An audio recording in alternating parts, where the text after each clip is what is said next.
চার চাকা গাড়ির ধাক্কায় মৃত্যু হলো এক প্রৌঢ়ের। পুলিশ জানিয়েছে মৃতের নাম হারান সাহা, বয়স 50। সোমবার বেলা 1টা নাগাদ গঙ্গারামপুর থানার পুলিশ মৃতদেহটি উদ্ধার করে ময়নাতদন্তের জন্য বালুরঘাট সদর হাসপাতালে পাঠায়। জানা গিয়েছে গঙ্গারামপুর থানার বিজলিঘাট এলাকার বাসিন্দা হারান সাহা পেশায় তিনি একজন কাপড় ব্যবসায়ী ছিলেন। রবিবার রাত 9:30 নাগাদ তিনি ডিটল এলাকা থেকে মোটর বাইকে চেপে বাড়ি ফিরছিলেন। বাতাসকুড়ি এলাকায় অপর দিক থেকে আসা বুনিয়াদপুরগামী একটি চার চাকা গাড়ি হারান বাবুর মোটর বাইকে ধাক্কা মারে। ঘটনায় ছিটকে পড়ে যান। বিষয়টি স্থানীয় মানুষজনের নজরে আসতেই গুরুতর জখম অবস্থায় হারানকে উদ্ধার করে নিয়ে আসা হয় গঙ্গারামপুর সুপার স্পেশালিটি হাসপাতালে। সেখানে চিকিৎসা চলাকালীন তার মৃত্যু হয়। সোমবার বেলা 1টা নাগাদ গঙ্গারামপুর থানার পুলিশ মৃতদেহটি উদ্ধার করে ময়নাতদন্তের জন্য বালুরঘাট সদর হাসপাতালে পাঠায়। ঘটনায় শোকের ছায়া নেমে এসেছে। গঙ্গারামপুর থানার পুলিশ ঘাতক গাড়িটির খোঁজে তল্লাশি শুরু করেছে। বাইক অ্যাক্সিডেন্ট বুলোর সব মানে চার চাকা গাড়ির সঙ্গে শুনেছি আমরা।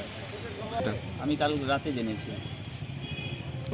ঠেঙ্গাপাড়ার আশেপাশে, যতদূর জানা আমার। মনে হয় বাড়ির দিকে ফিরছিলেন। যখন খবর পেয়ে যায় তখন হাসপাতালে আমরা এসে দেখি উনি মারা গেছেন।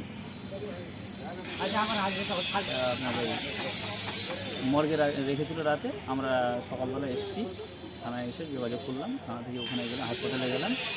হাসপাতালে গিয়ে ডেড বডি আমরা নিয়ে আসলাম।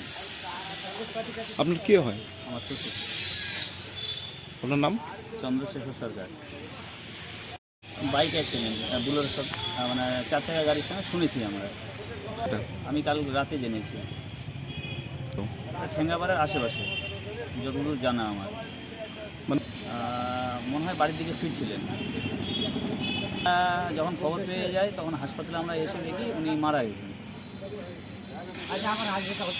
আপনাদের মর্গে রেখেছিল রাতে। আমরা সকালবেলা এসেছি, থানায় এসে যোগাযোগ করলাম। থানা থেকে ওখানে গেলাম, হাসপাতালে গেলাম।